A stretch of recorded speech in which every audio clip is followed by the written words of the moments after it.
दाल में डालना दाल।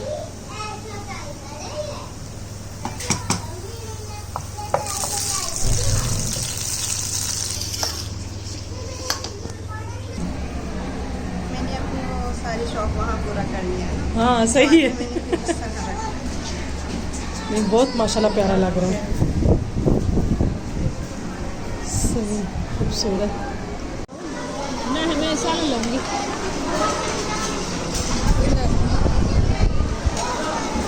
हम नान बनाएंगे, मसाला ठंडा हो जाएगा।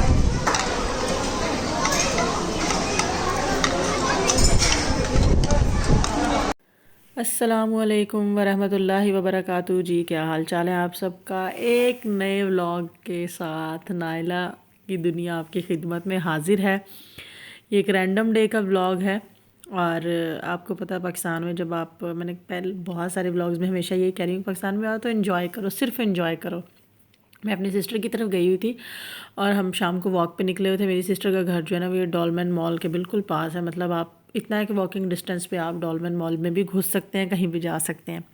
तो हम गुजरे यहाँ से, हम शाम को निकले थे वॉक करने। आपको पता है डीएचए की खाली रोड्स और वॉक का मज़ा तो फिर अपना ही होता है ना, जहाँ आपको कोई देखने, ऐसे ना फीलिंग आ रही होती है आप यूरोप में ही हो, कोई देखने वाला नहीं है, कोई कुछ कहने वाला नहीं है, किसी ने घूरना नहीं। अदरवाइज़ तो हमारे अपने एक इन्वायरमेंट है ना, एक सोसाइटी है कि आप इस तरह से मुंह उठा के कहीं पे भी आ जा नहीं सकते हो। लेकिन ये बिल्कुल खाली शाम का सुहाना मंजर, बच्चों को घुमाने फिराने लेकर आए थे। और मेरा बेटा जो है ना इन चीज़ों को बहुत बहुत ज़्यादा मिस करता रहा है, बाहर अपने बच्चों के साथ खेलना, मतलब अपने बच्चों के जो अपनी ज़ुबान समझ रहे हों, यहाँ के लोगों में घुलना मिलना।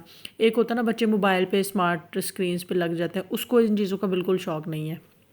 बहुत मजबूरी में वो लैपटॉप, उसका टाइम फिक्स था, 1-2 घंटे देख लेता था। लेकिन यहाँ जिस पाकिस्तान आए हुए 2 माह होने को है, लेकिन उसने बिल्कुल स्मार्ट स्क्रीन नहीं देखी, कोई चक्कर ही नहीं है। बहुत कम है कभी बच्चों के साथ जो है वो कोई देख रहा हो तो थोड़ा बहुत, अदरवाइज़ हर वक्त माशाल्लाह खेलना खेलना खेलना खेलना। खैर जी, ये सारी बातें तो होती रहेंगी। सबसे पहले जी फटाफट चैनल को सब्सक्राइब कर लें आप लोग, ताकि मेरी जो वीडियोज़ है ना वो आप लोगों तक पहुँचती रहें। और मज़े करें जी ज़िंदगी के, घूमें फिरें, खाएं पिएं, ऐश करें, यही कुछ करने आए हैं ज़िंदगी में। और अपने लिए भी आसानियाँ करें और दूसरों के लिए भी आसानियों की दुआ मांगें। दूसरों के लिए जब आसानी करेंगे तो अल्लाह ताला हमारे लिए भी आसानी कर देगा। तो हमेशा आसानी जो है ना वो सबके लिए ही सोचनी चाहिए, तब भी हमारे लिए आसानी होती है। ये कुछ यहाँ पे काम शाम भी चल रहा है, वो कहते हैं ना डीएचए की वाइब तो है यार, वाइब तो बिल्कुल है। एक तो मॉल शॉल तो चलो जो होते हैं जो भी है, लेकिन आपको ना बड़ा सेफ्टी वाला एक इन्वायरमेंट मिल रहा होता है। वैसे तो सेफ्टी वो जगह पर डिपेंड करता है कहाँ पे है। लाहौर जो है उसका तो बहुत ही ज़्यादा अब चीज़ें जो है वो चेंज हो चुकी हैं, सफाई सुथराई ये सारी चीज़ें। आप लोकल एरियाज़ में भी चले जाएँ, वो बाकी तो बातें वही हैं कि फिर पांचों उंगलियां तो बराबर नहीं होती, हर कहीं कुछ ना कुछ चलता रहता है। और कहते हैं ना डीएचए की सुनसान सड़कों पे, और ये शाम का कुछ सुहाना मंजर जो मैंने कैप्चर किया हुआ था, मुझे खूबसूरत लग रहा था क्योंकि एयरपोर्ट भी बिल्कुल पास है। सिस्टर के घर के तकरीबन 10 मिनट की दूरी पे है। और फिर इस तरह का खूबसूरत सा मंज़र आपको वैसे ही बड़ा एस्थेटिक लग रहा होता है। बाहर तो आप ये मंज़र देख देख के थके होते हैं ना, बारिश हो रही है, ये हो रहा है वो हो रहा है, तो वहाँ पे आपको कुछ एस्थेटिक वाली फीलिंग नहीं आ रही होती। पाकिस्तान में आपको फीलिंग आती है क्योंकि वेदर्स का बड़ा एक अमल दखल है। तो यहाँ पे हो गई थी जी शाम, मगरिब का टाइम हो गया, बच्चों को कह रहे हैं घर चलो, लेकिन बच्चे कहाँ घर जाने का नाम लेते हैं। और मेरा देसी बच्चा, उसको तो ये मट्टी शट्टी से खेलना बहुत पसंद है, कपड़े गंदे हों, सर में जाए कोई नहीं। और मैं रोकती भी नहीं हूँ कि इन्जॉय करने आए, इन्जॉय करने दो। बच्चों को नेचुरल चीज़ों से ना वैसे भी नहीं रोकना चाहिए, मट्टी पानी रेत इनसे खेलने देना चाहिए। डॉक्टर्स कहते हैं, रिसर्च भी कहती है कि बच्चे के जो है मसल स्ट्रांग होते हैं, बच्चे की सेंसेस स्ट्रांग होती हैं, बच्चे के जो वो आप जो है ना उसका इम्यूनिटी सिस्टम भी स्ट्रांग होता है। तो मैं जो है ना मैं उसको खेलने देती हूँ। जब वो बाहर भी खेलता था ना तब भी मैं कहती थी खेलो खेलो मौज करो। तो खेलने कूदने के लिए आते हैं। घर आकर जी खाने शाने की तैयारी, वही हमारा फेवरेट पाकिस्तानियों का, पंजाबियों का कह लें या पाकिस्तानियों का कह लें, हम देसी लोगों का दाल चावल ना हो तो फिर हम पाकिस्तानी कैसे कहलाएंगे। जैसे वो इंडियंस का मशहूर है ना राजमा चावल, हमारे दाल चावल ना हो तो वो कैसे कहलाएंगे हम पाकिस्तानी या देसी लोग। तो ये तो हमारे फेवरेट है ना, दाल चावल हो गए, चने चावल हो गए, मतलब इस तरह की कोई भी चीज़ जो हम लोग खाते हैं। तो मैं यहाँ पे दाल का जो है वो तड़का रेडी कर रही थी, प्याज ब्राउन करके वो दाल के ऊपर उसका जो भिगार लगाते हैं वो, साथ सैलड वैलड जो है वो तैयार करके रखा हुआ था। और ये उससे बिल्कुल नेक्स्ट डे का शूट है। हम जा रहे थे जी शादी पे। पाकिस्तान आने के बाद ही हमारी पहली शादी थी, मतलब पहला वेडिंग फंक्शन था जिसको हम अटेंड करने जा रहे थे। पहला कोई प्रॉपर फंक्शन कह ले, जिसके लिए मैं भी रेडी हुई थी, अपने बेटे को भी रेडी कर रही थी। और जो है वो मैं अपनी सिस्टर की तरफ ही थी और सिस्टर के ही घर से जो है वो शादी शादी पे जाना था, तो बड़ी खुशी हो रही थी कि आए अल्लाह 2 साल बाद शादी देखनी है। एक तो शादियों के खाने की आपको खुशी होती है ना, ऑब्वियस आप जितना मर्जी रेस्टोरेंट्स में खा लें, घर में बना हुआ खा लें, लेकिन पता नहीं एक शादी का जो खाना होता है, बेशक आपने थोड़ा सा ही खाना हो, लेडीज़ कितना का खा लेती है खाना शाना। ये जो काम है ना भाई लोगों का होता है, माशाल्लाह, अल्लाह ताला ज़िंदगी तंदुरुस्ती दे हमारे घर के भाइयों को, मर्दों को। लेकिन जो है ना वो आपको ये भी होता है यार चलो अपने सब इकट्ठे हो जाएंगे। मुझे ये था कि मैं जब अब 2 साल बाद जाऊँगी किससे कैसे मिलूँगी, क्या करूँगी, लेकिन जाते जाते ब्लंडर हो गया। ये मेरे पता नहीं दुपट्टे पे क्या ही लग गया वाइट, तो मैंने देखा इसको ये ऐसे ही साफ़ हो जाएगा या इसको करना पड़ेगा। खैर जी, हम रेडी शेडी हो के अपना पूरा जो है शादी की तैयारी करके यहाँ अपना क्लच व्लच जो है वो सेट कर रहे थे कि अब जो है वो शादी पे चलते हैं। और मैं तो बहुत ही ज़्यादा खुश थी। ये हम पहुँच गए थे जी वेन्यू पे, और यहाँ पे हम मिल रहे थे ब्राइडल से। ये मेरी जो है वो रिश्ते में तो ये मेरी लगती हैं भतीजी दूर की लेकिन है भतीजी। बहुत ही खूबसूरत ब्राइड थी, बहुत ही माशाल्लाह से। वैसे तो मैं फ़ेस तो कवर नहीं कर सकती थी कि आप इस तरह नहीं कर सकते, तो मैंने उनसे पूछा मैं आपकी वीडियो बना लूँ व्लॉगिंग के लिए। उन्होंने कहा इट्स ओके, मुझे कोई प्रॉब्लम नहीं, आप बना सकते हो। मैंने बोला कि मैं फ़ेस आपका रिवील नहीं करूँगी क्योंकि मैं फ़ेस या इस तरह की व्लॉगिंग नहीं करती हूँ।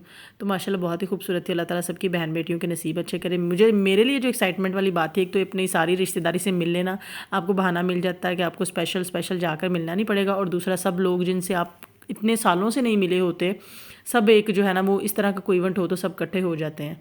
तो खैर जी, ब्राइड से भी हम मिल लिए थे, ब्राइड भी देख ली थी। शादी पे वो कहते हैं ना सबसे खूबसूरत चीज़ यही होती है, ब्राइड देखो, ग्रूम देखो और खाना देखो, मेन्यू देखो। यहाँ पे जो है ना वो मैं अपनी कज़न से बातें कर रही थी, मेरी फूफो की बेटी, तो मैं उनसे कह रही थी कि मैं आपको व्लॉग में ले रही हूँ लेकिन टेंशन नहीं लेनी, मैं आपका फेस नहीं लूँगी। हम लोगों को ऑब्वियस है होता है कि फैमिली व्लॉगिंग ना हो, इस तरह की कोई चीज़ ना हो। तो ये सारी चीज़ें ना, वही मैं बार बार कह रही हूँ ना कि पाकिस्तान आके ये मेरा पहला इवेंट था शादी का प्रॉपर। और मेरे बेटे ने जो शादी ये देखी थी पाकिस्तान, मतलब आया जब गया था, छोटी एज में गया था, तो उसको बड़ी हैरानगी थी शादी कैसी होती है, ब्राइड कैसी होती है। यहाँ पर निकाह का हो गया, और ये तो माशाल्लाह माशाल्लाह, अल्लाह ताला सब बच्चों के नसीब अच्छे करे, सब बहन बेटियों के। ये हम निकाह के वो जो छुआरे वगैरह होते हैं वो। और इसके बाद यहाँ पे मैं और मेरी भाभी कुछ फ्लैक्स करते हुए ऐसे ही बिला वजह का ज़रूरत नहीं थी इसकी, लेकिन अब वीडियो बनाना है तो कुछ ना कुछ तो हम भी जो है ना वो करेंगे। और यहाँ पे जो हर इंसान शादी पे शिद्दत से जिस चीज़ का इंतज़ार होता है वो यहाँ पे ये हो रहा था जी, खाने का इंतज़ार। खाना शादी में ना हो तो फिर मतलब शादी में ना हो मीन्स कि शादी में हर इंसान को खाने का इंतज़ार होता है। ब्राइड देख ली, ग्रूम देख लिया, इस्लामी वलामी, वेन्यू तो था ही, मेन्यू बहुत अच्छा था। स्टार्टिंग में स्टार्टर के तौर पर रशियन सैलेड, और वो हर किसी का अपना अपना मेन्यू होता है, देने का अंदाज़ होता है। रशियन सैलड, और ये कुछ चिकन बिरयानी थी साथ में, सिंपल जो है वो वेजिस सैलड था, और उसके बाद जो भी मेन्यू होता है उनका। अल्लाह ताला, मैं बार बार कह रही हूँ ना, सबकी बहन बेटियों के नसीब अच्छे करें। मेरे लिए एक्साइटमेंट वाली बात ये थी कि शादी एक तो मैं अटेंड कर रही थी 2 साल बाद, कि आप बाहर जाके ना इस तरह की चीज़ें बड़ी मिस करते हो। शादी हो गई, ईद त्यौहार हो गई, ये सारी चीज़ें, तो वो पाकिस्तान में आके ना फिर अगर आपको इस तरह का कुछ मिल जाता। और मैं तो आई ही शादियों के सीज़न में, क्योंकि शादियाँ ही शादियाँ देखने को मेरी। और दूसरा मेरे बेटे के लिए एक्साइटमेंट वाली बात थी, और मुझे ये भी था कि वो अपनी सारी रिश्तेदारी में जाए आए, घुले मिले, कुछ अल्लाह ताला इस तरह के मामलात बना दे कि स्पेशल हर जगह नहीं जाया जाता।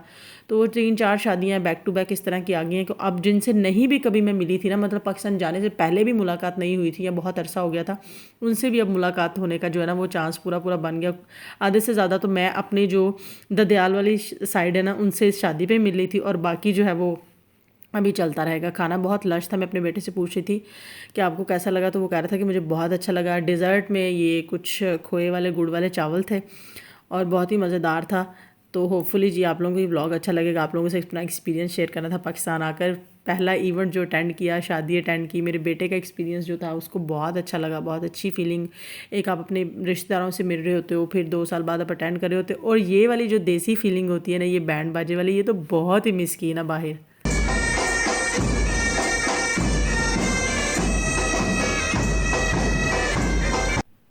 खैर जी, इस व्लॉग को यहीं पे एंड करते हैं। होपफुली जी आप लोगों को व्लॉग अच्छा लगा होगा। वीडियो अच्छी लगे तो लाइक और शेयर जरूर कीजिए, चैनल को सब्सक्राइब कीजिए। अपना बहुत सारा ख्याल रखिए, अच्छा सोचिए, अच्छा कीजिए, मुझे दुआ में याद रखिएगा। अल्लाह हाफिज़।